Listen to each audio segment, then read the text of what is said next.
melihat seseorang terbaring di atas jalan. Awalnya mereka mengira pria tersebut hanyalah korban kecelakaan lalu lintas. Namun ketika mendekat, keduanya menyadari bahwa kondisinya sudah sangat kritis dan hampir tidak menunjukkan respon.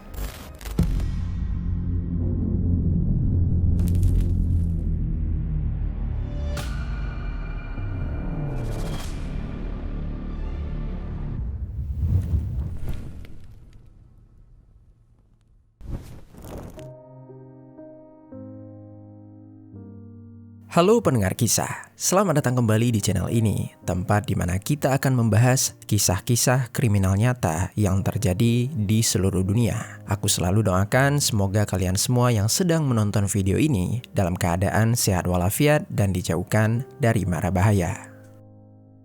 Menjadi korban kejahatan biasanya berarti menunggu keadilan ditegakkan oleh hukum. Namun pada malam tanggal 8 September 2024 di kota Viareggio, negara Italia, seorang wanita memilih mengambil keadilan dengan caranya sendiri. Hanya beberapa menit setelah dia mengalami suatu tindakan kriminal, dia berhasil menemukan kembali pria yang diduga sebagai pelakunya. Keputusan yang dia ambil sesaat setelah itu bukan hanya mengakhiri nyawa seorang pria, tetapi juga mengubah statusnya sendiri dari korban menjadi terdakwa pembunuhan dengan ancaman hukuman yang sangat berat. L'imprenditrice Cinzia D'Alpino viene derubata della sua borsetta. La donna si mette al volante. Lalu apa yang sebenarnya terjadi? Mengapa wanita itu bisa menjadi salah satu pembunuh yang paling menyita perhatian warga Italia? Mari langsung saja kita bahas kisah di baliknya. Seorang wanita berkebangsaan Italia yang lahir sekitar tahun 1959 bernama Cinzia D'Alpino. Cinzia dibesarkan di sebuah kota pesisir yang bernama Viareggio yang terletak di wilayah Tuscany, Italia bagian tengah. Kota ini dikenal sebagai salah satu destinasi wisata pantai yang paling terkenal di negara tersebut. Hamparan pantainya yang luas, pelabuhan yang ramai, serta tradisi pariwisatanya telah menjadi bagian kehidupan masyarakat selama beberapa generasi. Lingkungan tersebut membuat Cinzia sejak kecil akrab dengan dunia usaha yang berkaitan dengan sektor pariwisata, mulai dari restoran, hotel, hingga berbagai fasilitas pantai yang menjadi daya tarik utama kota tersebut.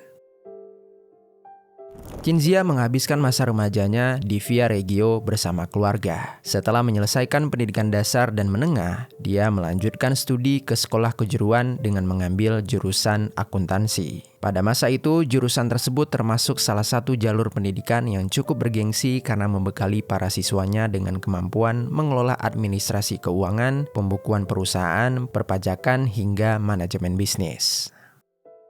Selama pendidikan, Cinzia dikenal sebagai pribadi yang teliti dan terbiasa bekerja dengan angka. Disiplin serta ketekunannya dalam mempelajari akuntansi kemudian menjadi bekal penting ketika dia memasuki dunia kerja. Setelah meraih gelar diploma, Cinzia tidak langsung menjadi pengusaha. Meskipun orang tuanya mempunyai modal, dia lebih memilih memulai karir dari bawah hingga bekerja di sebuah kantor akuntan publik.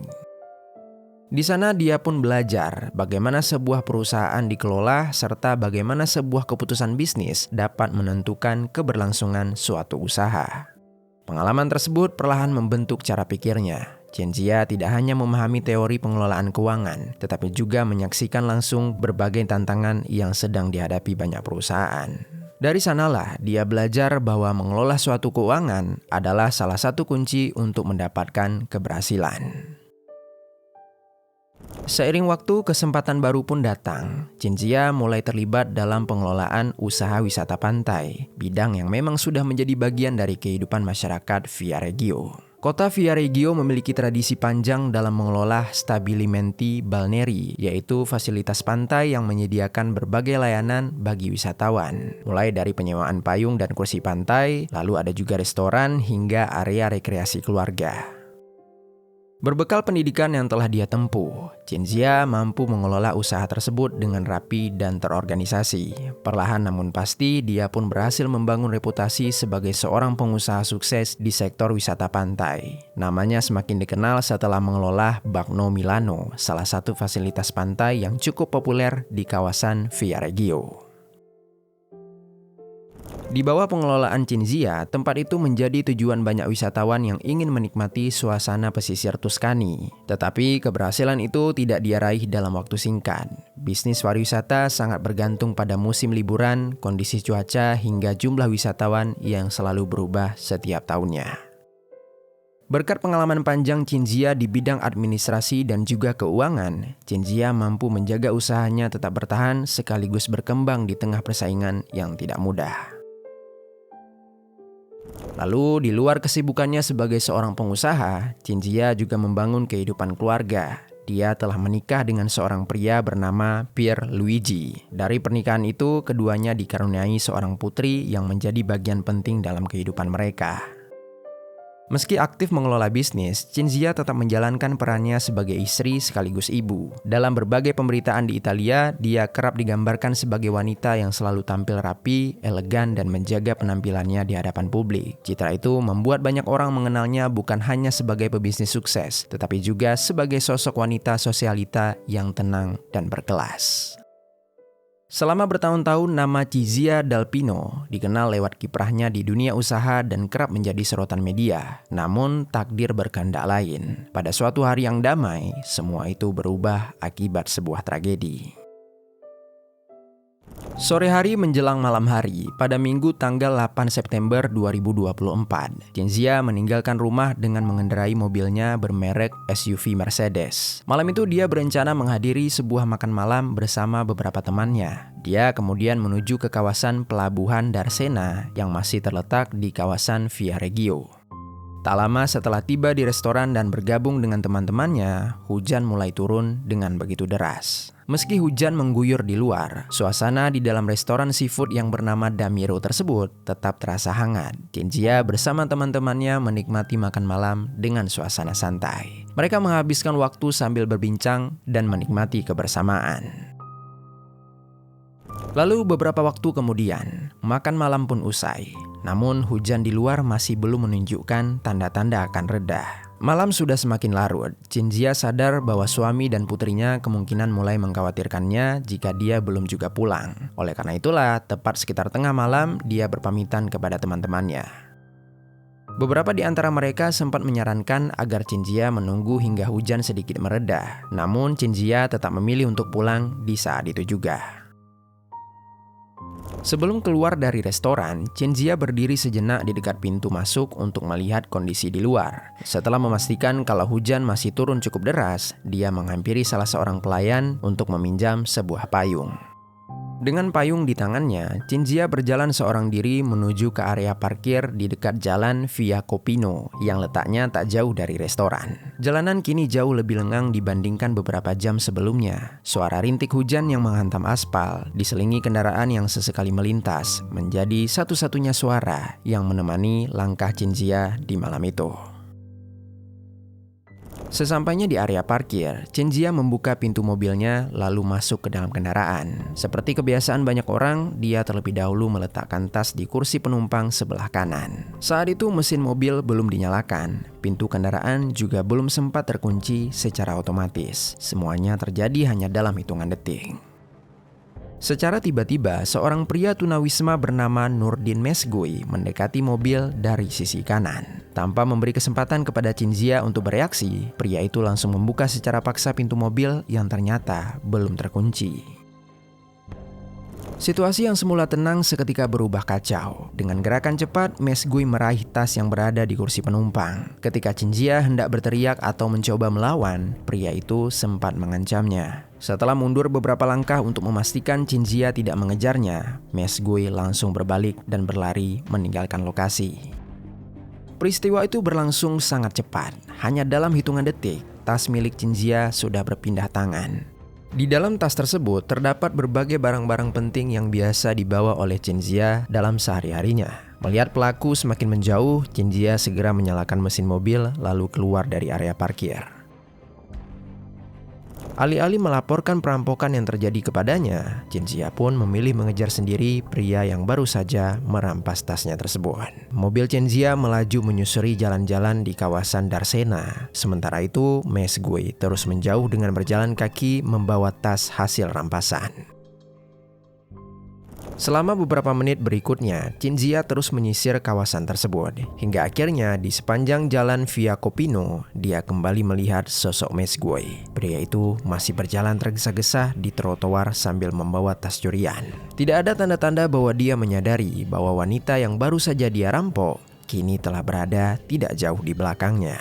Saat itulah semuanya berubah. Cinzia menginjak pedal gas lalu mengarahkan mobil tepat ke arah belakang Mesguy. Dalam hitungan detik, mobil itu naik ke atas trotoar dan menghantam tubuh Mesguy dengan begitu keras. Mesguy terpental lalu jatuh ke permukaan jalan. Meski sudah terluka parah, dia masih terlihat bergerak dan berusaha bangkit sambil menahan rasa sakitnya. Namun, Cinzia masih belum puas. Saat Mesguy berusaha bangkit, Cinzia kembali menabrakkan mobil ke arah Mesguy. Tak hanya menabrak, Cinzia juga melindas Mesguy yang sudah berada di bawah mobil. Dengan amarahnya yang telah memuncak, Cinzia memaju mundurkan mobil seolah dia berharap sang maling dapat merasakan kesakitan yang luar biasa. Dan benar saja, di bawah mobil itu, Mesguy mengerang kesakitan. Dia berteriak sekuat mungkin. Mesguy mengalami cedera yang cukup parah hingga akhirnya dia tak berdaya di jalanan tersebut.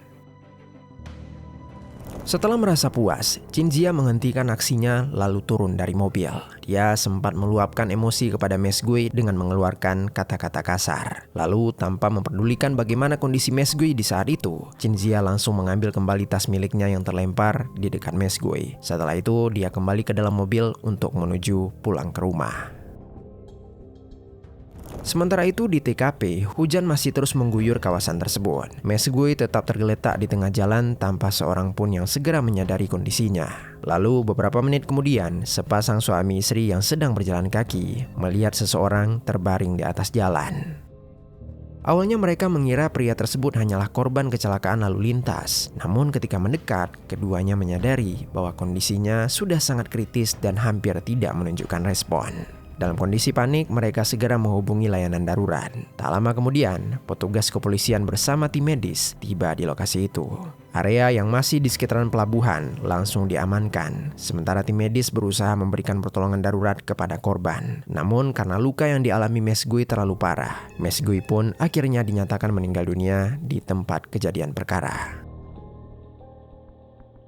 Begitu lokasi berhasil diamankan, kepolisian Via Regio langsung memulai olah TKP. Garis polisi dipasang untuk membatasi akses warga yang mulai datang setelah melihat ambulan dan kendaraan patroli memenuhi kawasan itu. Sementara tim medis menangani jasad korban, penyidik mulai mendokumentasikan setiap sudut lokasi. Mereka mengukur posisi tubuh korban, memeriksa bekas ban di permukaan jalan, serta mengumpulkan berbagai barang bukti yang diduga berkaitan dengan peristiwa tersebut.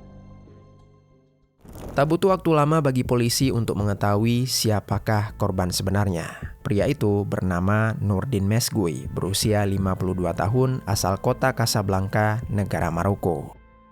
Sekitar 2 dekade sebelumnya, dia meninggalkan tanah kelahirannya dengan harapan dapat membangun sebuah kehidupan yang lebih baik di negara Italia. Namun kenyataannya jauh dari harapan. Nurdin hidup tanpa tempat tinggal dan dikenal sebagai tunawisma yang kerap berada di kawasan pelabuhan Via Regio.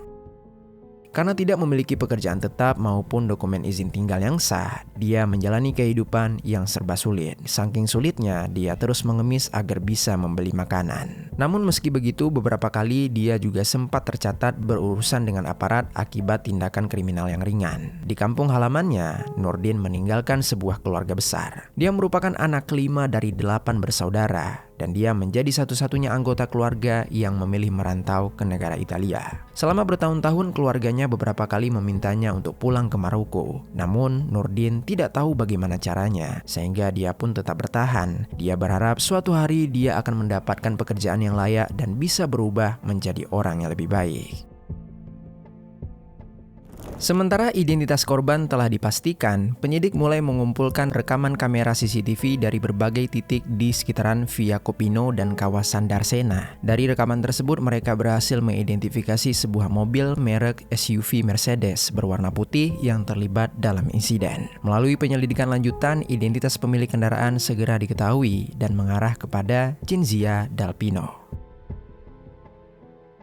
Keesokan harinya, Senin tanggal 9 September 2024, anggota Squadra Mobile mendatangi Bagno Milano, sebuah tempat pemandian pantai yang dikelola oleh Cinzia. Saat itu, Cinzia memang sedang berada di sana. Cinzia sedikit syok dengan kedatangan anggota tersebut, namun dia sudah paham mengapa dirinya diringkus. Tanpa menimbulkan keributan, petugas membawa Cinzia ke markas kepolisian Lucca untuk menjalani pemeriksaan. Setelah interogasi awal dilakukan, Cinzia resmi ditahan atas dugaan aksi pembunuhan yang disengaja. Dia kemudian dipindahkan ke lapas Pisa sambil menunggu sidang untuk menentukan status penahanannya. Namun, identitas pemilik kendaraan hanyalah awal. Bukti yang paling menentukan justru berasal dari rekaman CCTV yang kini dianalisis secara menyeluruh oleh penyidik. Di dalam video itu memperlihatkan mobil SUV milik Cinzia menabrakkan Mesguy dengan secara sengaja. Bahkan Cinzia juga melindasnya secara berulang kali. Lalu perhatian penyidik beralih pada apa yang dilakukan Cinzia setelah mobilnya berhenti. Rekaman memperlihatkan dirinya turun dari kendaraan. Dia kemudian berjalan menghampiri Mesguy untuk mengambil kembali tas miliknya yang berada tak jauh dari tubuh korban.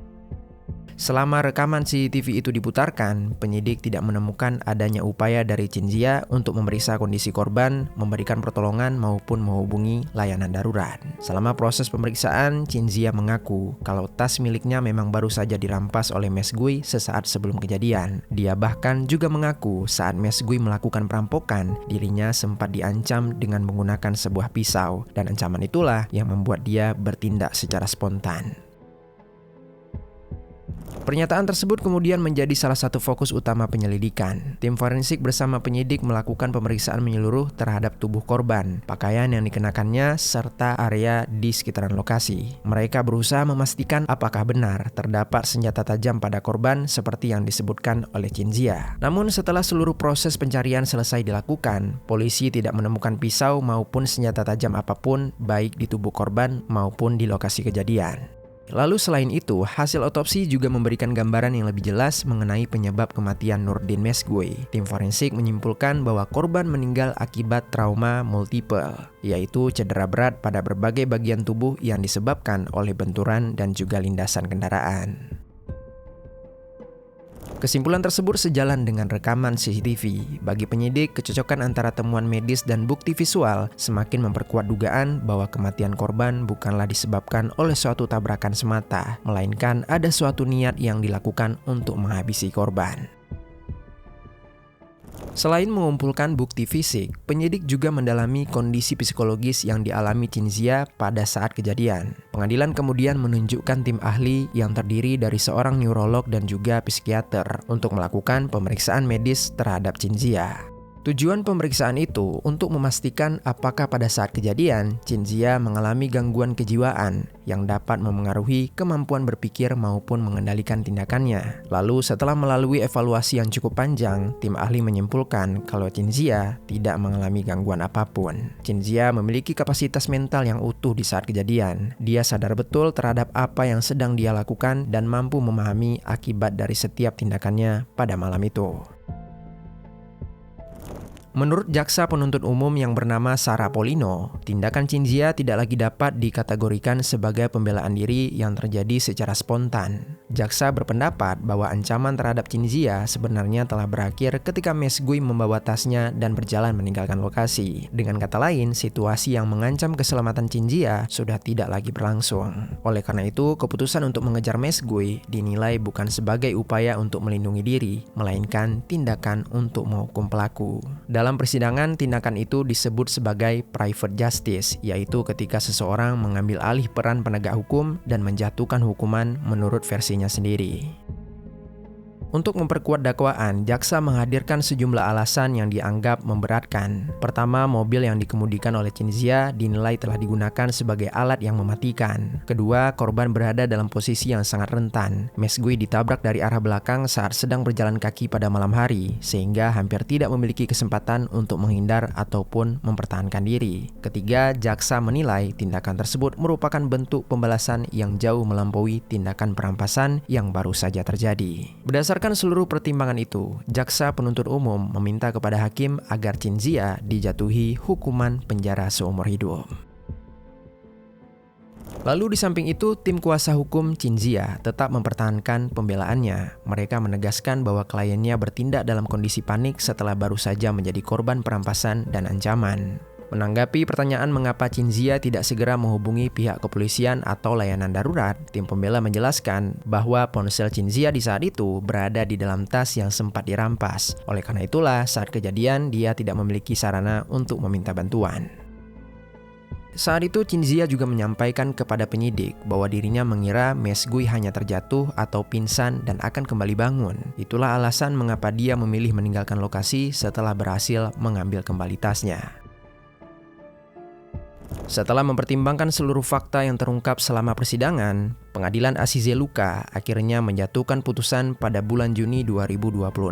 Majelis hakim di saat itu menyatakan Cinzia Dalpino terbukti bersalah melakukan pembunuhan dengan sengaja. Dia dijatuhi vonis pertama dengan hukuman penjara selama 18 tahun. Vonis tersebut lebih ringan dibandingkan tuntutan jaksa yang sebelumnya meminta hukuman penjara seumur hidup. Meski demikian, perkara ini belum benar-benar berakhir. Putusan tersebut memunculkan reaksi berbeda dari kedua belah pihak. Keluarga Mesgui menilai hukuman itu belum sepenuhnya sebanding dengan kehilangan yang mereka alami, meski tetap menghormati proses hukum yang telah berjalan. Di sisi lain, tim kuasa Cinzia menyatakan akan mengajukan banding karena menilai putusan tersebut belum mencerminkan kondisi yang dialami klien mereka saat kejadian. Dengan adanya upaya banding tersebut, sampai saat video ini dibuat, perkara ini masih berpotensi berlanjut ke tingkat peradilan berikutnya sesuai sistem hukum di negara Italia. Peristiwa yang terjadi pada malam itu hanya berlangsung dalam hitungan menit, namun dampaknya mengubah kehidupan banyak orang untuk waktu yang sangat lama. Bagi keluarga Nurdin Mesgui di negara Maroko, malam itu menjadi akhir dari kehidupan salah satu anggota keluarga mereka. Sementara bagi keluarga Cinzia Dalpino, peristiwa tersebut mengubah kehidupan yang selama puluhan tahun telah mereka jalani. Sosok yang dikenal sebagai pengusaha sukses, istri sekaligus seorang ibu, kini harus menghadapi hukuman penjara yang cukup lama. Suami dan putrinya pun ikut menjadi sorotan publik, meski tidak memiliki keterlibatan dalam kejadian ini. Di negara Italia, putusan dalam kasus ini memicu perdebatan yang tidak pernah benar-benar mereda. Sebagian masyarakat bersimpati kepada Cinzia karena menganggap dirinya baru saja menjadi korban tindak kriminal. Namun di sisi lain, banyak pula yang berpendapat bahwa kemarahan, sebesar apapun alasannya, tidak dapat dijadikan pembenaran untuk menghilangkan nyawa seseorang. Perdebatan mengenai batas antara hak membela diri dan tindakan main hakim sendiri terus bergulir. Hingga kini, kasus Cinzia masih sering dijadikan contoh ketika masyarakat Italia membahas sejauh mana seseorang dapat menggunakan kekerasan untuk merespon sebuah kejahatan. Pada akhirnya, kasus ini bukan hanya berbicara tentang sebuah perampasan atau sebuah pembunuhan. Kasus ini juga menunjukkan bagaimana satu keputusan yang diambil dalam keadaan panik dan dikuasai oleh emosi dapat memicu konsekuensi yang jauh melampaui peristiwa itu sendiri. Sekian kisah hari ini, mudah-mudahan ada pelajaran baik yang dapat kita ambil. Sampai jumpa di kisah selanjutnya.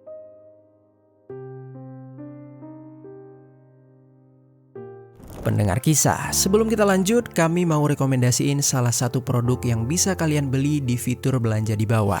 Enchant Electric Saver, alat cukur yang paling banyak diincar para pria. Dengan ukurannya yang mini, bikin gampang untuk dibawa kemana-mana. Desain cukurnya juga sudah memiliki teknologi ultra thin serta double ring, dapat mengikuti bentuk wajah, sehingga mudah diaplikasikan ke bagian yang sulit dijangkau. Bagian kepala dari alat ini bisa langsung dicopot karena memakai magnet dan sudah waterproof juga. Jadi aman jika langsung dicuci pakai air. Kalau kalian tertarik dengan produk ini, langsung klik link yang ada di bawah.